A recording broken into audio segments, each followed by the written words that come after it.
Hi guys, this what you see is a sieving machine motor. This one and this knob that you see, these are for the brushes, which ensures that this one is either a DC motor or a universal motor because of the presence of brushes and commutation. Let's open it and see. You can see that the brush is healthy. Let's check the other one.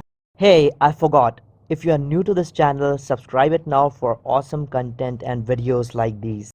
Yeah, this one too. And obviously the length of both of them are almost identical, considering the fact that both of them were of an equal time period. And guys, after removing this final piece, it becomes clear that yes, it's a universal motor. So guys, this is an Indian made motor and comes by the name of Tullu pump. Okay, well, I have something here that just fell out. Okay, yeah, the base bush. Well, I never like motors with bushes, but this one has bushes, so I'm stuck with it. The armature for universal motor is almost similar to that of a DC motor. Now comes the field winding. So yeah, this is the field winding. What we have here is, I think, a dead spider. Yeah, well, maybe I'll look its skeleton under a microscope or something. Yeah, and share an image with you guys too. Okay, cool. Let's keep it aside too. Now in close up, here as you can see, it is printed type AC as well as DC, stating that it's a universal motor made in Varanasi, India. Well guys, let's clean everything up using this WD-40 can, link for which will be provided in the description.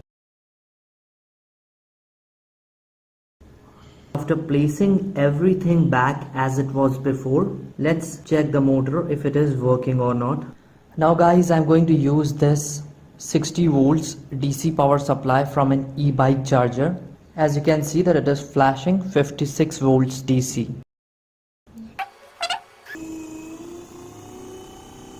Sparking is there, and yes, it is running super smooth. Very nice.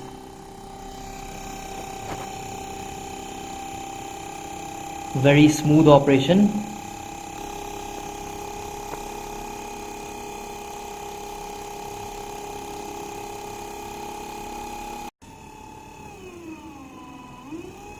Yeah, well guys, the torque is also pretty good. Difficult to stop. Well guys, now I'm going to run it at 220 volts, within the voltage range DC from 70 to 220 volts, and see how much RPM I can obtain. And I will have to hold this motor, because of which I'm wearing rubber gloves. Let's see. And after that we are going to measure the RPM. Okay, time to turn on the supply. You can see that it has started running. Let's increase the speed.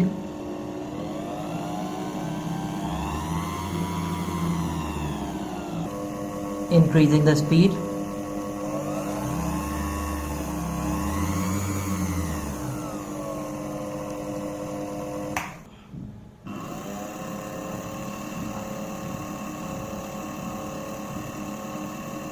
Increasing the speed now.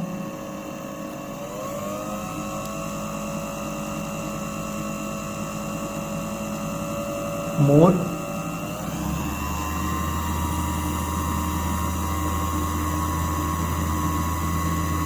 More.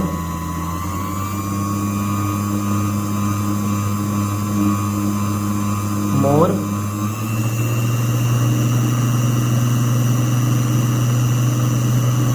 More.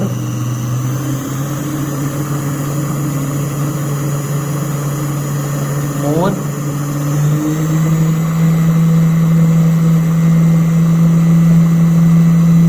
More.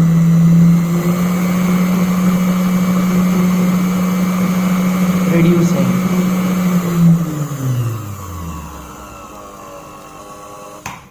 Well guys, here I'm placing this drill chuck to measure the RPM with the help of a tachometer. Let's do the RPM measurement. As you can see that the machine has started and it is stating 3000 RPM, somewhere around 3000 RPM, pretty fixed. Let's increase it.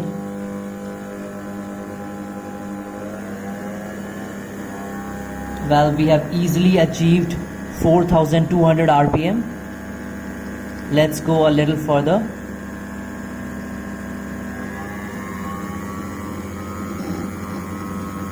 Again, easily achieved 5500 RPM.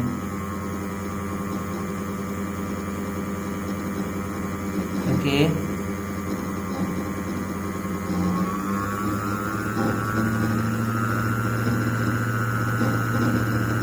Doing close to 7000 RPM. Let's take it a little bit more further.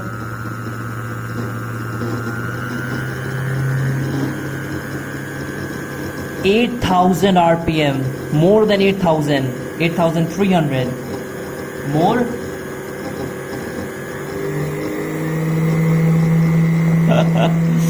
$10,000 RPM, guys, 10,000 RPM. More, let's go a little more. I'm doing here close to 11,000 RPM. Let's try a little more.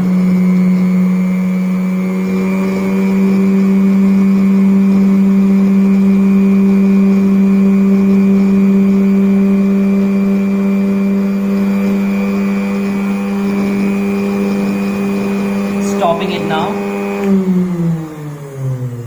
Now guys, in one of my previous videos that I made on a self-excitation of a universal motor from a washing machine, I showed you its excitation the easiest way possible.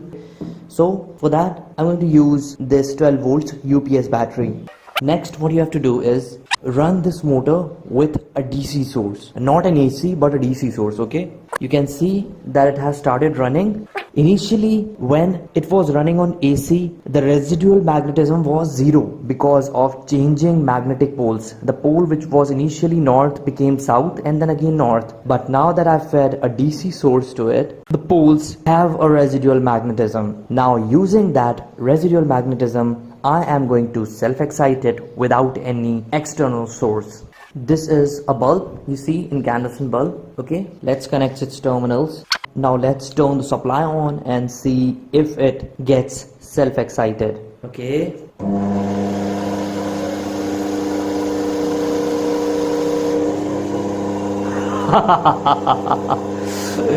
You see that it is self-excited now. Cool, right? Okay, so starting the test now.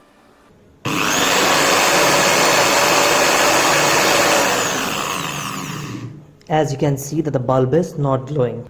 Now let's choose the previous method of battery excitation. Now let's try this way.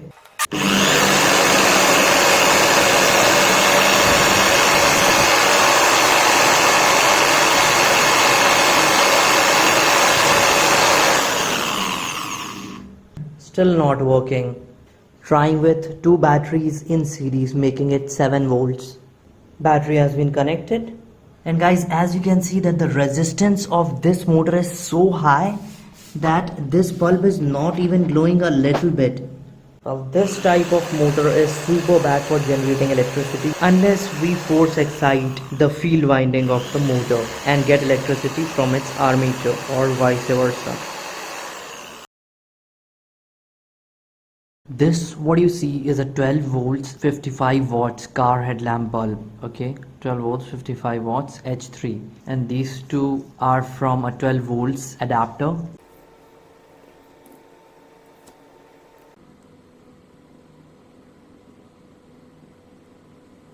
Yeah, supply is on. Now this, what you see, is a pin from soldering iron tip. And guys, this, what you see, is a power transistor. Okay, you see MJ13009. It's a dead power transistor, not working. Okay, so let's check that first, if it is dead or not. So let's first check if it is dead or not. So guys, the easiest method to check a transistor if it is dead or it's working is by connecting the collector and emitter to the power supply and see if it's a closed circuit or not. Emitter means this one will be connected to the negative of the supply, done, and one terminal to the bulb and this terminal to the bulb. You see, it's lighting up. This indicates that even though I have not given any supply to the collector with the base, which is the basic for starting or powering or switching on the power transistor, it is still turning on, which means it's a short circuit. There is a little delay, but still it's a short circuit. You see, it's lighting up equally well with the base terminal. What about the collector and the base? Okay, it's again short and base again short. So the power transistor is completely dead and short. So let's try and make a soldering iron with it.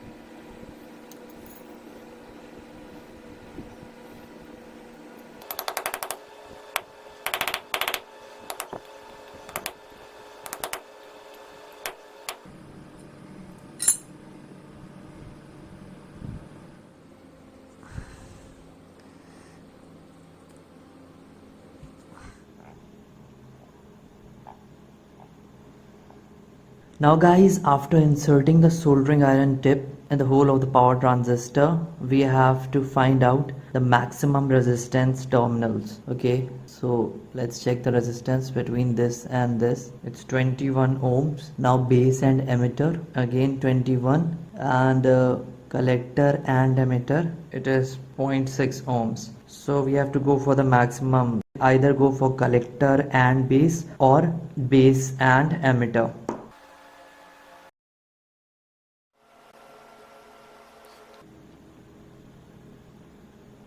Now let's cut off this unwanted terminal.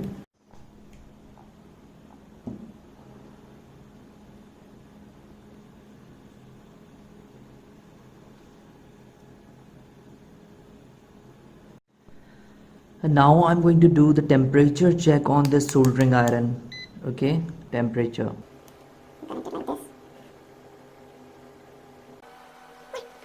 Yeah, done. Now the temperature should rise. See, it's rising rapidly. Well guys, there was a little change of plan. This was the initial soldering iron that I was making. You see, it was working, but I had to wait really long to get it heated up. So I decided, why not connect it directly? And you see, here you will see that I tested it before. I am going to show to you that the soldering occurred at the tip of the power transistor. So guys, the first part is to extend the wires with these 12 volts clips. Okay, let's keep this one aside. Okay, and this one is base and this one is emitter. So yeah, this one is base. So base is positive and emitter is negative. So I will connect positive to the base. Done. Now emitter. Done.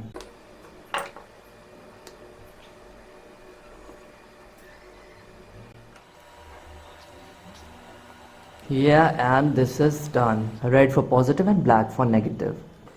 Well guys, here as you can see that I have connected it to a 12 volt 7H UPS battery. Okay, and that's the wires, and that's my soldering iron.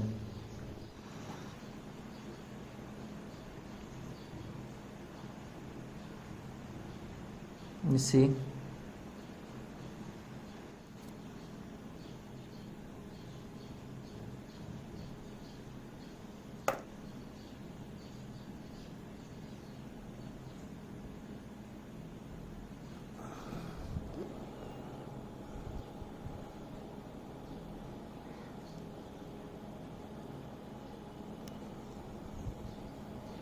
Hey, I forgot. If you are new to this channel, subscribe it now for. hi guys, you are watching channel Mr. Electron, and in this video I'm going to make a high current 300 amps diode.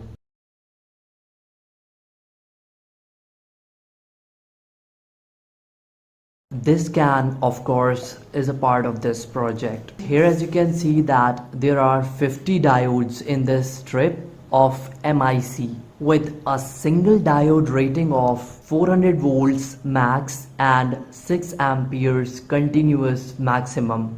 And one single diode can carry a high current pulse of up to 400 amperes, obviously for a very short duration, but yes, it can. Here as you can see that I'm cleaning the ends of the positive and negative terminals of each and every diode. That is because the ends were stuck to the paper with a glue, which might have some insulation and create a problem during soldering. And guys, this cleaning is also going to remove the oxide covering on the terminals. So after completing the cleaning process, which I did with the sandpaper, let's proceed further.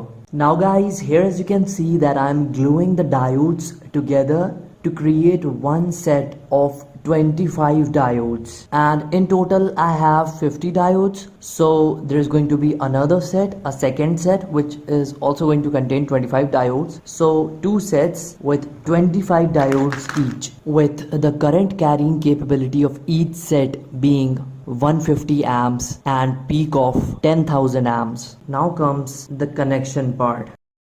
With a peak value of up to 20,000 amperes and an avalanche breakdown voltage of up to 400 volts. So guys, for doing the connections, first we have to bend the terminals of all the diodes to bring them together to the center terminal for the diode in the center so that it forms a pyramid, and then solder them properly without leaving out a single terminal, so that all diodes are in contact for completing our target 300 ampere diode set.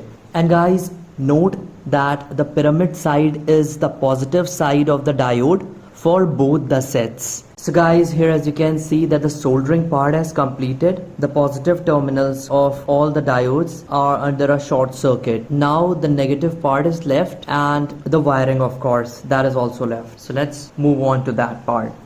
And guys, now comes the part of shorting all the negative terminals of the diodes. I mean two sets of the diodes together, negative to negative. And this shorted part will create one overall negative terminal. Okay. So what I will do is I will use little soldering on the outer section, and on the inner section I will place bare copper wire to connect the terminals, and I have to connect each and every single terminal.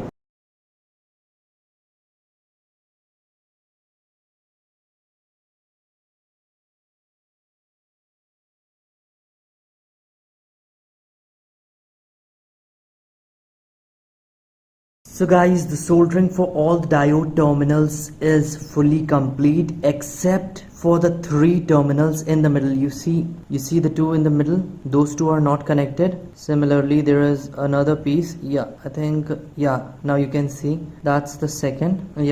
That's the third. Okay, so leaving out the three, all of them have been connected perfectly with the help of the soldering iron. But don't you worry, because I am going to connect those three as well, not with the soldering iron but with a copper wire, and then I'm going to use that copper wire to connect all the terminals together by winding it around these terminals. Well guys, here as you can see that I have perfectly completed the shorting part of the common negative terminals of all the diodes. Now let's place this hot glue. Okay, so let's cover it with this insulation tape, because it can create contact with the aluminum boundary and thus create a short circuit.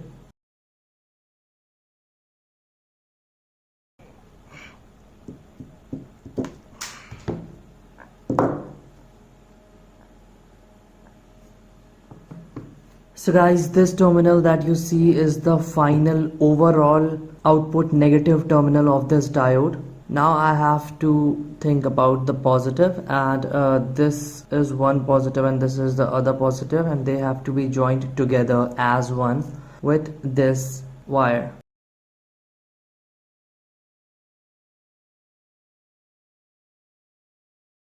Well guys, it's time to place this high amp diode inside this can. Okay,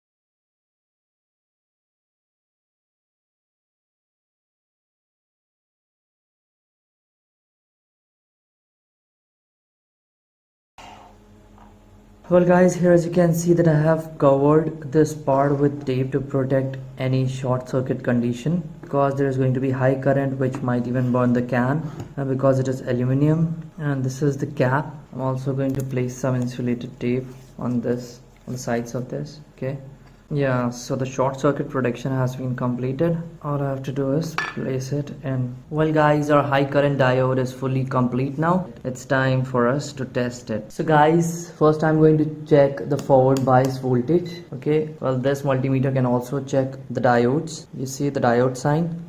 Okay, so red is positive and positive is the black side and negative is for the silver side or gray side. Okay, and here as you can see that it's showing 0.458 volts forward voltage drop. Okay, and in the reverse you can see that it is showing open circuit in the reverse bias condition.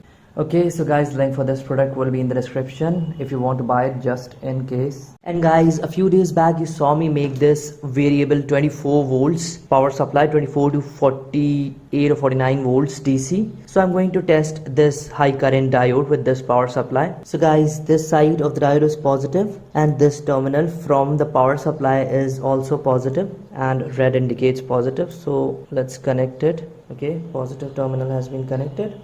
And guys, this is, as you can see, a 24 volts DC 500 watts output with a current rating of around 27 amperes DC motor that I have for e-bikes. Well, I'm going to test this diode performance with this motor first. Okay, so yeah, this one black one is negative. Okay, and the positive will be connected to this terminal. At present I haven't given any power supply to the to this power supply circuit board, so let's do that. Well guys, the power supply has been turned on. Okay, so turning the knob. Yeah, around 80% of the power. Okay, you see,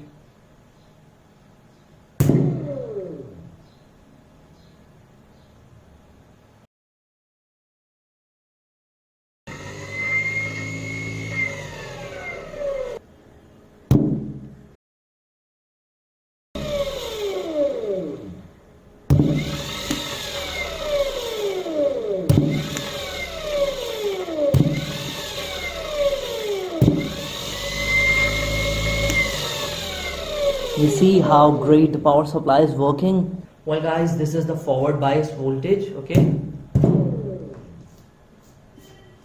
let's reverse it to ensure that there is no short circuit inside. And as you can see that in the reverse bias condition it is not working. The diode is working just as any other diode. And one more thing guys, that the high current diodes are very expensive if you have to buy, and this one went really cheap. Now guys, I'm going to run this pump. This is a DC shunt motor and it is going to like this power supply is going to feed this pump to both field winding and the rotor winding, because it does not has any permanent magnets, and that is why it is going to draw huge current. Well guys, I'm going to measure the voltage that this power supply is producing, which as you can see is around 37 volts. So obviously this motor is going to draw even more current because of more voltage being fed to it. Yeah, one terminal is connected. Now the other one. Okay, you see, so much spark.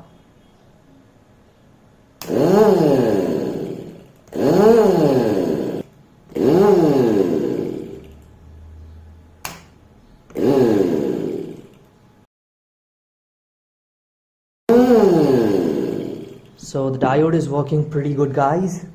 Now let's move on to the final starter motor, bike starter motor that I have, you all know.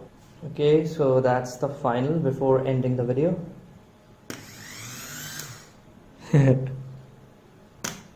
See, it's almost a short circuit.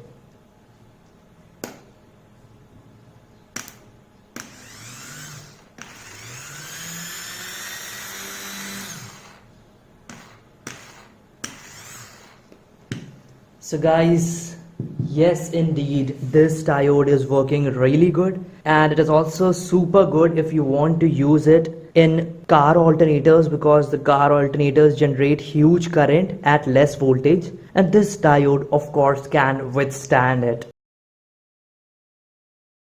So guys, this what you see is a mixer motor. It's in a pretty bad condition. You can see that the wiring and the winding has been burned out, at least for the rotor, although the brushes can be reused. So let's open it up without any further delay.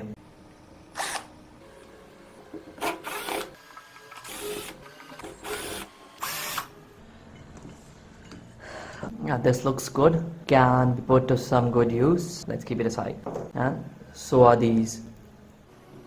Now comes the removal of the top head.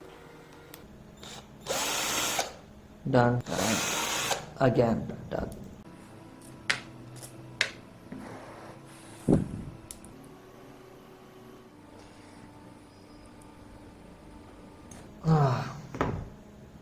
Now comes the brush tapping removal. This portion is keeping this strip in its place, so we will have to push it. Okay, once again.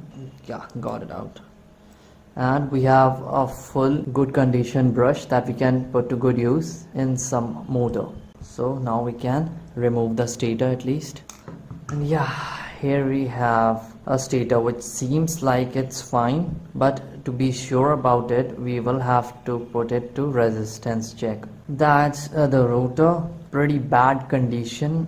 Yeah, not good at all.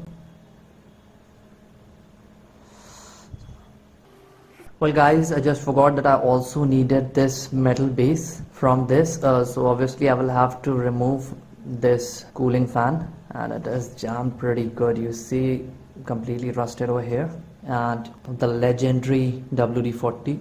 As you can see that I've removed the fan, and all I have to do is remove this. Yeah, done. Washers.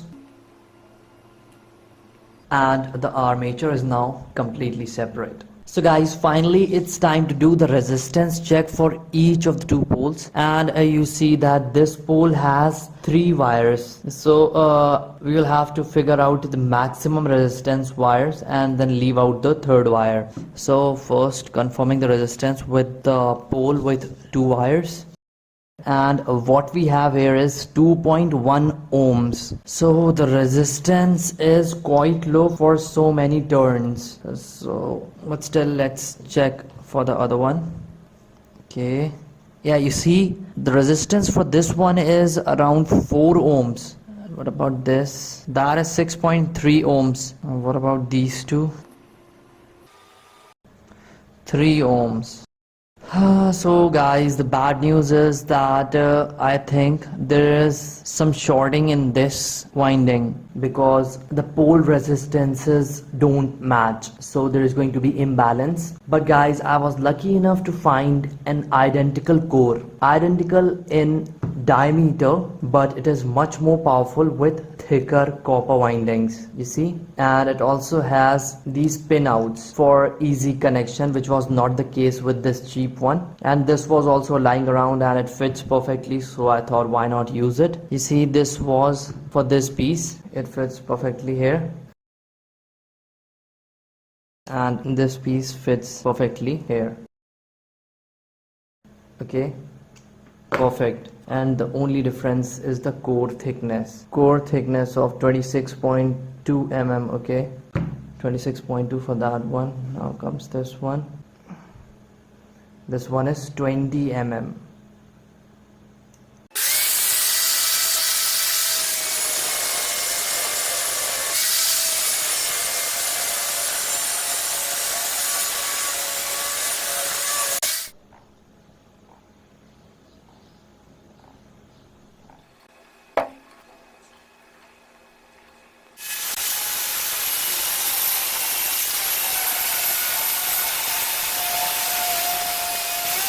Now guys, this was the armature of that universal motor from a mixer, and I have chipped away these two sides to place the magnets, and I'm going to use the perfect concave magnets. Okay, you see how it fits over here.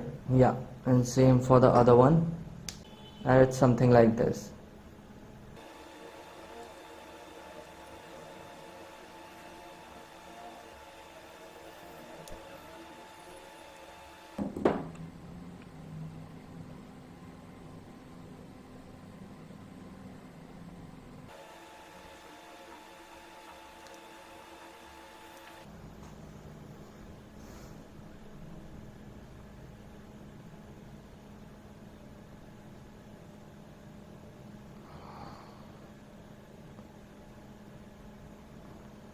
Perfect. Well, now it's finally time to assemble all of them together and check how much electricity it can generate. So base comes here. Done. Now goes the field or rotor. Yeah, initially it was armature, but now it is field, or you can say rotor, and then the top head. Yeah, done.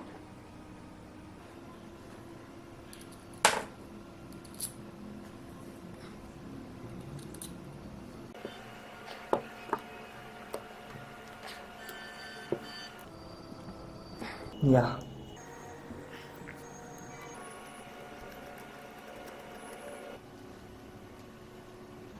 Done. Well guys, here on the shaft you can see that I have placed WD-40 to make it work smooth, and same for the base. There are no brushes, and you can see the magnet. Okay, also the air gap is maintained as very less, so the magnets are going to induce huge EMF on the field poles.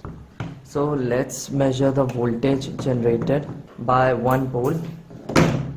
Well, here I've pointed the meter towards AC voltage because it is going to produce AC.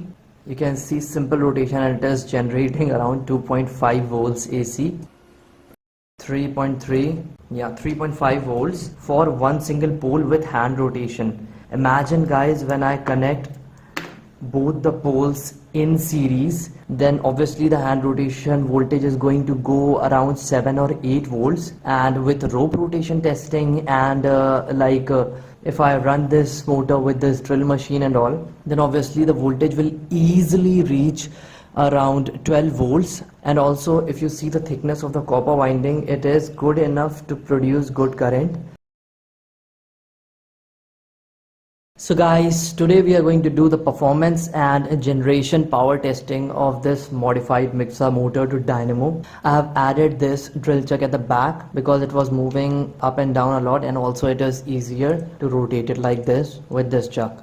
And now comes the important part. This coil has these two terminals and this coil has these two terminals, and we have to connect both the coils together in series in such a way that the voltage gets doubled when I rotate the shaft with this. Okay, so initially it was generating, in my previous video which you saw, it was generating around 3.5 volts AC. So our target is to achieve around 6.5 to 7 volts with hand rotation. So I have connected one pin over here and the other one I will connect over here. Well, right now I'm doing just hit and try. One terminal connected. Now the terminals that are left out are, one terminal is this and the other one is this. So to this terminal I will add this. Done. So now in total I have two terminals. So to these two terminals I will connect a multimeter and then measure the voltage I am achieving. Now let's rotate the shaft and see if the voltage has increased. You see, the truth is the voltage has decreased. So this means that the connection I have made are just the opposite of what I needed. Okay, so I will have to change that. And now the voltage generated should be higher. You see, the voltage has increased. This means the connection are correct now.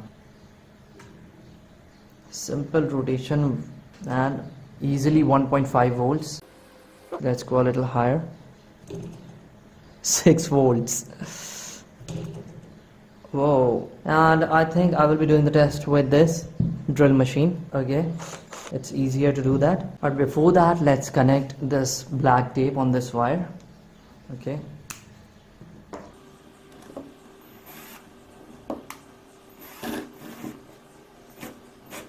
yeah, okay, see for the voltage over there.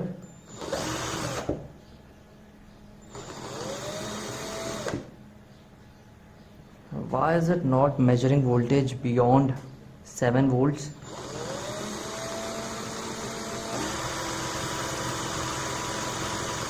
So 10 volts was the max I could get with this drill machine. Again, yeah, 10.32 volts. Well guys, now I'm going to repeat this very test with a bigger 350 watts drill machine with an even higher RPM and torque. Let's see how much, sorry, it's going to be AC volts. Let's see how much AC voltage it generates. Okay.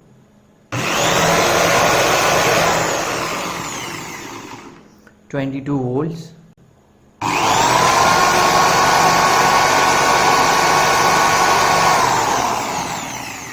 Around 24 or 23 volts. Pretty good voltage for AC. So guys, now I'm going to connect this car headlamp bulb, okay? And since it's a DC lamp, so I'm using a rectifier, 35 amperes bridge rectifier, okay?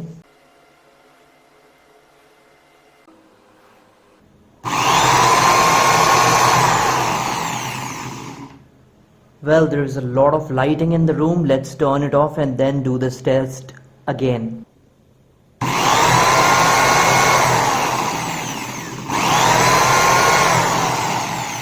Pretty good.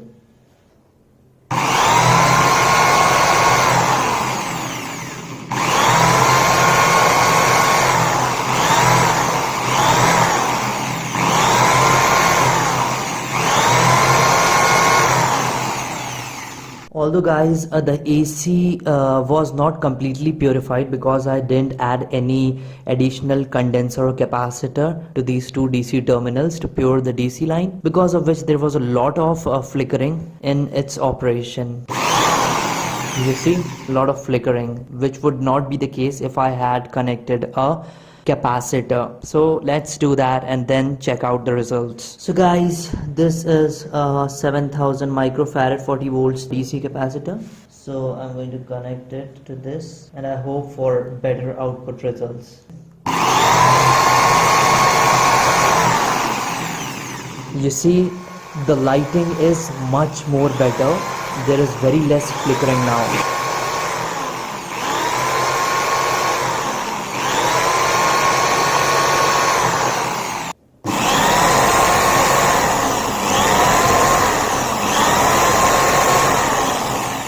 Well guys, now to the output terminal I have connected this 220 volts transformer. So I'm going to boost the voltage from 24 volts, yeah, it is generating 24 volts to 220 volts, maybe even more. Let's see how much voltage it produces at the output. Connections have completed. Let's turn it on.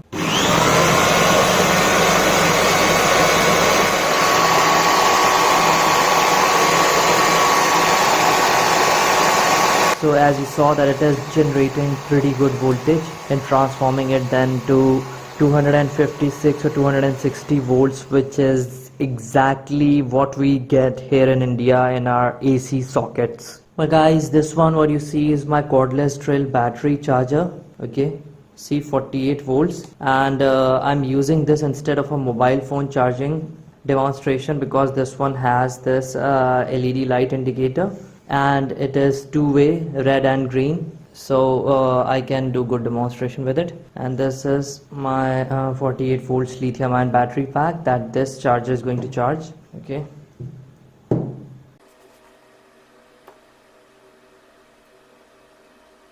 Yeah, connections have been made. Yeah, that's the indicator, remember? Okay. Okay. It has started charging.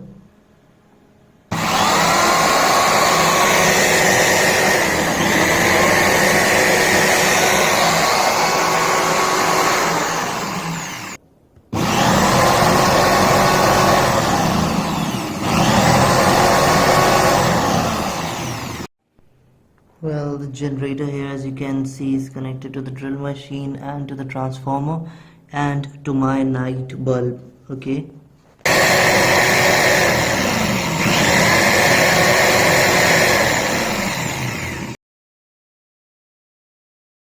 Hi guys, welcome back to my channel Mr. Electron, and in this video I'm going to teach you how to convert a DC motor, toy DC motor, into a 220 volts to 12 volts transformer. So guys, for this we don't need these two, only we need is armature. Now guys, the first step is to take off the armature winding. If you look closely, you will see that this one was wounded the first, this one the second, and this one the third. So the third one is the one that has to be taken out first.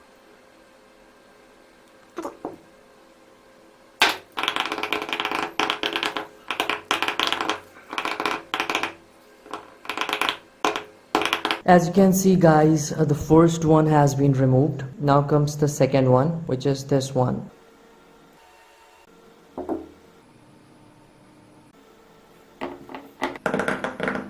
So guys, as you can see that the two pole wires have been completely removed and only one remains, and this last one will not be removed, okay, because this is going to be our high voltage input, 220 volts. So guys, now comes the part of measuring the resistance of the winding that remains, this one.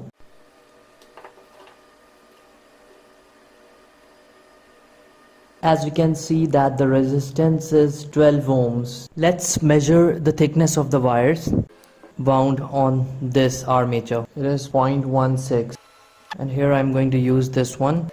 It is 0.34, yeah.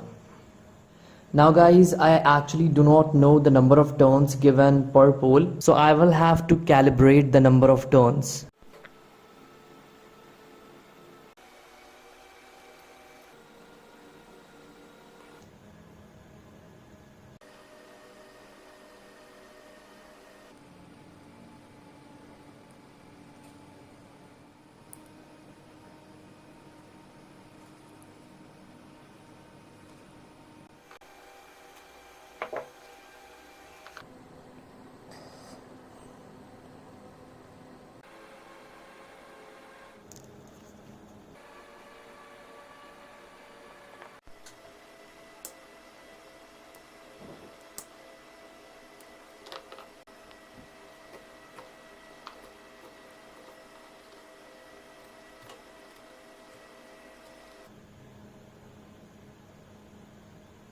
Well guys, let's test it how much voltage it is producing at the output, these two thicker wire terminals, when we give 220 volts input through these two. So guys, before we can connect this to the supply 220 volts, we will have to close the magnetic circuit using this, okay.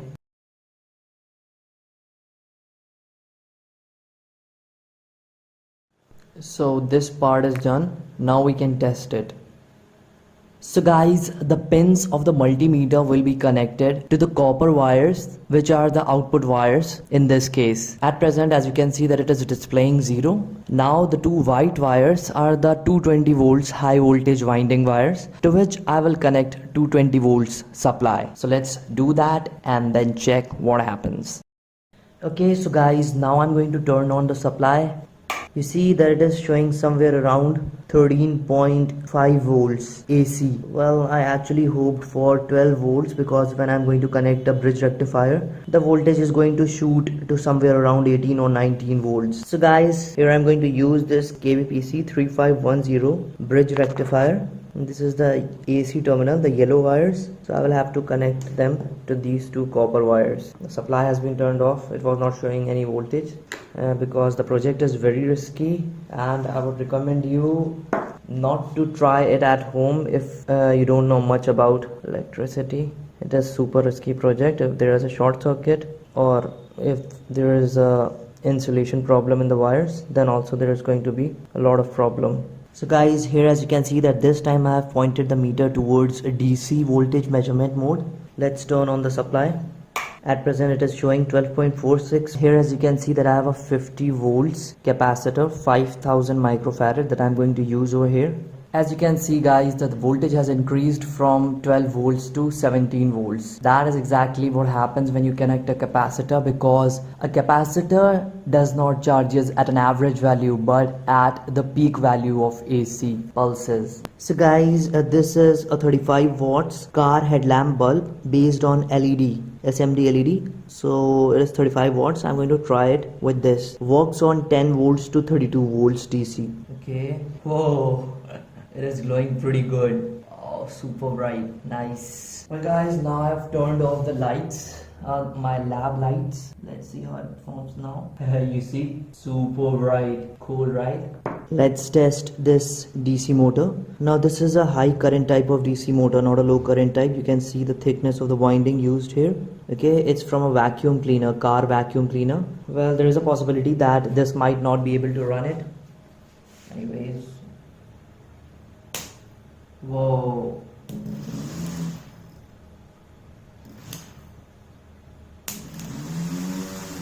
Oh, working pretty good, guys.